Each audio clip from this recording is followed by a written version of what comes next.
আসসালামু আলাইকুম ওরহমতুল্লাহি ওবারাকাতুহু। নবী করিম সাল্লাল্লাহু আলাইহি সাল্লাম এই সংবাদ পেয়ে মাইসারার সঙ্গে আসলেন। হযরত খাদিজা রাদিয়াল্লাহু আনহা তার ঘরে থাকা সমস্ত পুরুষ আত্মীয়স্বজন এবং দাসদেরকে একত্র করলেন এবং একটি দস্তরখানে বসালেন। সেখানে একটি ছোট্ট পাত্রে কিছু পরিমাণ খেজুর দিলেন।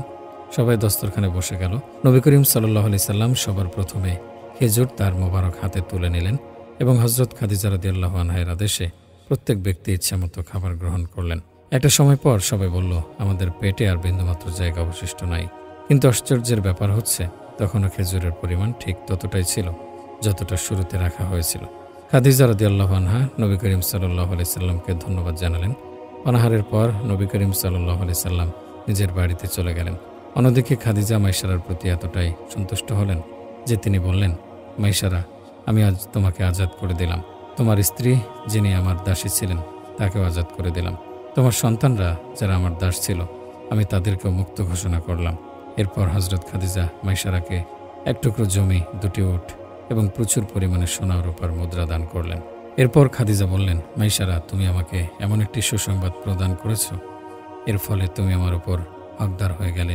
এই সমস্ত উপহার নিয়ে যাও এবং আজ থেকে তুমি মুক্ত স্বাধীন জীবনযাপন করো। মাইসারার মন খাদিজা রাদিয়াল্লাহু আনহার প্রতি কৃতজ্ঞতায় এবং নবী করিম সাল্লাল্লাহু আলাইহি সাল্লামের প্রতি ভালোবাসায় পরিপূর্ণ হয়ে উঠল। কারণ নবী করিম সাল্লাল্লাহু আলাইহি সাল্লামের কারণেই সে আজ দাসের জীবন থেকে মুক্ত হল। সুবহানাল্লাহ। অন্যদিকে হযরত খাদিজা রাদিয়াল্লাহু আনহার মন প্রশান্তিতে ভরে উঠল, কারণ কিছুদিন আগেই তার জীবনে 3টি অদ্ভুত ঘটনা ঘটেছিল। প্রথম ঘটনা, একবার হযরত খাদিজা তার দাসীদের সঙ্গে কাবার সামনে বসেছিলেন। তখন একজন ইহুদি আলেম সেখান দিয়ে যাচ্ছিলেন। সেই আলেমের দৃষ্টি যখন হযরত খাদিজা রাদিয়াল্লাহু আনহার উপরে পড়েছিল, তখন তিনি বলেছিলেন, তোমাদের মধ্যে এমন একজন নারী রয়েছেন যিনি মহান আল্লাহ তাআলার শেষ রাসূলের স্ত্রী হবেন। মক্কার নারীগণ, সেই শেষ নবী এই মক্কার ভূমিতে প্রকাশিত হবেন এবং তোমাদের মধ্যে যারা তার আনুগত্য করবে দুনিয়া এবং আখিরাতে সাফল্য লাভ করবে। অন্য মহিলারা এই কথা শুনে সেই আলেমের দিকে পাথর নিক্ষেপ করল। কিন্তু হযরত খাদিজা রাদিয়াল্লাহু আনহার মনে এই কথা একদম গেঁথে গেল, কারণ তিনি সেই নারীদের একজন ছিলেন যিনি ইসলামের আগমনের পূর্বেই মহান আল্লাহ তাআলার প্রতি অনুগত ছিলেন। হযরত খাদিজা রাদিয়াল্লাহু আনহার একজন চাচা ছিলেন, তার নাম ছিল ওয়ারাকা ইবনে নাওফেল। তিনি তাওরাত ও জাবুরের বড় আলেম ছিলেন। খাদিজা রাদিয়াল্লাহু আনহা প্রায়শই তার চাচা ওয়ারাকা ইবনে নাওফেলের নিকটে যেতেন এবং তার নিকট থেকে তাওরাত ও জাবুরের শিক্ষা নিতেন। দ্বিতীয় ঘটনা, একদিন হযরত খাদিজা রাদিয়াল্লাহু আনহা তার ঘরে একজন ইহুদি আলেমকে আমন্ত্রণ করলেন, কারণ তিনি আলেমদের প্রতি খুবই সম্মান প্রদর্শন করতেন। হঠাৎ সেই ইহুদি আলেম হযরত খাদিজা রাদিয়াল্লাহু আনহাকে বললেন, একজন যুবক এই গলির মধ্য দিয়ে হেঁটে যাচ্ছে, আপনি দয়া করে তাকে এক মুহূর্তের জন্য এখানে ডাকুন। হযরত খাদিজা রাদিয়াল্লাহু আনহা বললেন, আমি ওই যুবককে চিনতে পেরেছি, তিনি বনু হাশিমের যুবক। এরপর তিনি তার দাসকে বললেন, ওই কুরাইশ যুবককে আমার বার্তা দাও এবং কিছুক্ষণের জন্য তাকে এখানে আসতে বলো। যখন নবী করিম সাল্লাল্লাহু আলাইহি সাল্লাম ভেতরে প্রবেশ করলেন, তখন খাদিজা রাদিয়াল্লাহু আনহা পর্দার আড়ালে চলে গেলেন। ইহুদি আলেম নবী করিম সাল্লাল্লাহু আলাইহি সাল্লামকে বললেন, যদি আপনি অনুমতি দেন তবে আমি আপনার পোশাকটি আপনার শরীর থেকে একটু সরাতে চাই। নবী করিম সাল্লাল্লাহু আলাইহি সাল্লাম ইহুদি আলেমের এই অদ্ভুত প্রস্তাবে প্রচণ্ড অবাক হলেন, কিন্তু তারপরেও ভদ্রতার খাতিরে তিনি অনুমতি দিলেন। ইহুদি আলেম নবী করিম সাল্লাল্লাহু আলাইহি সাল্লামের পোশাক সরিয়ে মোহরে নবুয়ত দর্শন করলেন এবং একবার চুম্বন করলেন। এরপর ইহুদি আলেম নবী করিম সাল্লাল্লাহু আলাইহি সাল্লামকে বিদায় দিলেন। নবী করিম সাল্লাল্লাহু আলাইহি সাল্লাম চলে যাওয়ার পর হযরত খাদিজা ইহুদি আলেমকে বললেন, আপনার এই অদ্ভুত কাজকর্ম আমার বোধগম্য হয়নি। এরপর খাদিজা রাদিয়াল্লাহু আনহা আরও বললেন, আপনি জানেন না আপনি কি ভয়ঙ্কর একটি কাজ করেছেন। এভাবে ওই যুবকের পোশাক সরিয়ে নিয়েছেন। ওই যুবকের চাচা যদি তার সঙ্গে থাকতেন তবে আল্লাহ তাআলার কসম সে আপনাকে হত্যা করে ফেলত। তার ভাতিজার গায়ে কেউ হাত দেবে এটা তিনি কখনোই মানতে পারতেন না।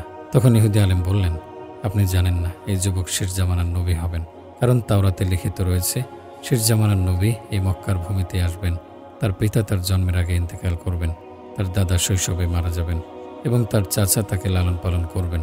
খাদিজা রাদিয়াল্লাহু আনহা বললেন, এই সমস্ত লক্ষণ তার মধ্যে রয়েছে, কিন্তু আপনি কি করে নিশ্চিত হলেন এই যুবকই সেই ব্যক্তি? তখন ইহুদি আলেম বললেন, তাওরাতের জ্ঞান থাকলে আপনিও বুঝতে পারতেন এবং এই আরবের ভূমি থেকে একজন নারী তার নবুয়ত প্রাপ্তির আগেই তার সঙ্গে বিবাহ বন্ধনে আবদ্ধ হবেন এবং সেই নারী পৃথিবীর সবচেয়ে সৌভাগ্যবর্তী হবে। তিনি দুনিয়া এবং আখিরাত উভয় জাহানের রানী হবেন। বুদ্ধিমান তিনি, যিনি কখনো এই সুযোগ হাতছাড়া করবেন না।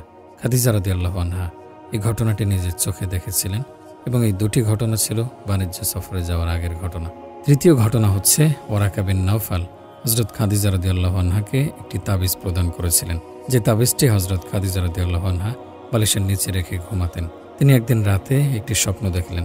তিনি দেখতে পেলেন জান্নাতের ফেরেশতারা তাকে অগাধ সম্মান জানাচ্ছে এবং ফেরেশতারা বলছেন, ইনি হচ্ছেন সেই সৌভাগ্যবতী যাকে মহান আল্লাহ তাআলা শেষ নবীর সাথে বিয়ে করাবেন। এই তিনটি নিদর্শন হযরত খাদিজা রাদিয়াল্লাহু আনহার নিকট আগেই ছিল। এরপর মাইসারার বক্তব্য এবং তারপর নিজের চোখে সেই নূরের উদ্ভাস দেখার পর খাদিজা রাদিয়াল্লাহু আনহা নিশ্চিতভাবে বুঝতে পারলেন তিনি এতকাল ধরে এই যুবকের জন্য অপেক্ষা করছিলেন। হযরত খাদিজা রাদিয়াল্লাহু আনহা মনে মনে নবী করিম সাল্লাল্লাহু আলাইহি সাল্লামের সঙ্গে বিবাহ বন্ধনে আবদ্ধ হওয়ার সিদ্ধান্ত গ্রহণ করলেন। কিন্তু তার মনে ভয়ও ছিল তিনি কিভাবে এই প্রস্তাব দেবেন, কারণ নবী করিম সাল্লাল্লাহু আলাইহি সাল্লাম তাকে গ্রহণ করবেন কিনা সেটাও তিনি নিশ্চিত নন, কারণ তিনি হচ্ছেন শেষ নবী, সৃষ্টির সর্বশ্রেষ্ঠ মহাবিশ্বের নেতা। অন্যদিকে এই চিন্তায় তিনি আতঙ্কবোধ করলেন যে যদি নবী করিম সাল্লাল্লাহু আলাইহি সাল্লামের সঙ্গে অন্য কারো বিয়ে হয়ে যায়। হযরত খাদিজা রাদিয়াল্লাহু আনহা চিন্তায় পড়ে গেলেন তিনি কি করবেন। অবশেষে তার সবচেয়ে প্রিয় দাসী নাফিসাকে ডেকে আনলেন এবং বললেন, তুমি একটু খোঁজ নাও আবু তালেবের এই ভাতিজার মনে আমার সম্পর্কে কোনো ধারণা আছে কিনা। যদি আমি তার সঙ্গে বিবাহের প্রস্তাব করি তবে তিনি সে বিয়ের প্রস্তাব অস্বীকার করবেন কিনা। নাফিসা নবী করিম সাল্লাল্লাহু আলাইহি সাল্লামের বাড়িতে প্রবেশ করলেন। নবী করিম সাল্লাল্লাহু আলাইহি সাল্লাম তাকে সম্মানের সঙ্গে বসতে দিলেন এবং তার আগমনের কারণ জিজ্ঞাসা করলেন। নাফিসা বললেন, আপনি এখন বিয়ের জন্য উপযুক্ত সময়ে রয়েছেন। আপনি কি বিয়ের ব্যাপারে কোনো সিদ্ধান্ত নিয়েছেন? নবী করিম সাল্লাল্লাহু আলাইহি সাল্লাম উত্তর দিলেন, আমার আর্থিক অবস্থার ব্যাপারে নিশ্চয়ই কোনো কিছুই আপনার অজানা নয়। আপনার চাচা আমাকে বলেছেন বাণিজ্য সফরের পর যতটুকু অর্থ জমা হয়েছে সেটা দিয়ে বিয়ের ব্যবস্থা করা সম্ভব হবে। এটা শুনে নাফিসা বললেন, যদি আমি আপনাকে এমন একটি বিয়ের প্রস্তাব দেই যেই নারী সৌন্দর্যে, ধন সম্পদে এবং মর্যাদায় মক্কার ভূমিতে শ্রেষ্ঠ, তবে আপনি কি সেই বিয়ের প্রস্তাব গ্রহণ করবেন? নবী করিম সাল্লাল্লাহু আলাইহি সাল্লাম কিছু না বলে চুপ করে রইলেন। নাফিসা আবার বললেন, খাদিজা রাদিয়াল্লাহু আনহা নিজেই আপনার সঙ্গে কথা বলতে চান। পরের দিন নবী করিম সাল্লাল্লাহু আলাইহি সাল্লাম প্রস্তুত হয়ে হযরত খাদিজার বাড়িতে গেলেন। হযরত খাদিজা নবী করিম সাল্লাল্লাহু আলাইহি সাল্লামকে বললেন, গত বাণিজ্য সফরে আমরা অনেক মুনাফা লাভ করেছি। আমি আপনার প্রতি কৃতজ্ঞতা প্রকাশ করছি। এখন মুনাফার যে অংশটুকু আপনার প্রাপ্য সেটা আমার নিকট গচ্ছিত রয়েছে। সেই বিষয়ে আপনার পরিকল্পনা কি? নবী করিম সাল্লাল্লাহু আলাইহি সাল্লাম বললেন, আমার চাচা আমাকে বলেছেন আমি যেন নিজের জন্য উট কিনে নিজের ব্যবসা শুরু করি এবং অবশিষ্ট যে অর্থ থাকবে তা দিয়ে আমার বিবাহের ব্যবস্থা করতে চান। নবী করিম সাল্লাল্লাহু আলাইহি সাল্লামের এই কথা শুনে খাদিজা রাদিয়াল্লাহু আনহা বললেন, কাকে আপনি আপনার জীবনসঙ্গী হিসেবে নির্বাচন করবেন? আমার মনেও আপনার জন্য এমন একজনের প্রস্তাব রয়েছে যিনি পারিবারিক মর্যাদায় আপনার সমকক্ষ এবং সর্বদা আপনার পাশে থেকে আপনার সহায়ক হবেন। নবী করিম সাল্লাল্লাহু আলাইহি সাল্লাম বললেন, আমার ইচ্ছে ছিল এমন একটি পরিবারের সম্পর্ক স্থাপন করি যারা অর্থনৈতিক দিক থেকে আমার সমকক্ষ, তবে আমার চেয়ে উচ্চতর নয়। হযরত খাদিজা রাদিয়াল্লাহু আনহা বললেন, তাহলে এই সম্পর্কই আপনার জন্য সবচেয়ে উপযুক্ত। তিনি নিজের কথা বলছিলেন না, তবে ইঙ্গিতমূলকভাবে কথা বলছিলেন। নবী করিম সাল্লাল্লাহু আলাইহি সাল্লাম প্রশ্ন করলেন, কেন? খাদিজা বললেন, কারণ আমার নিজের কোনো সম্পদ নেই।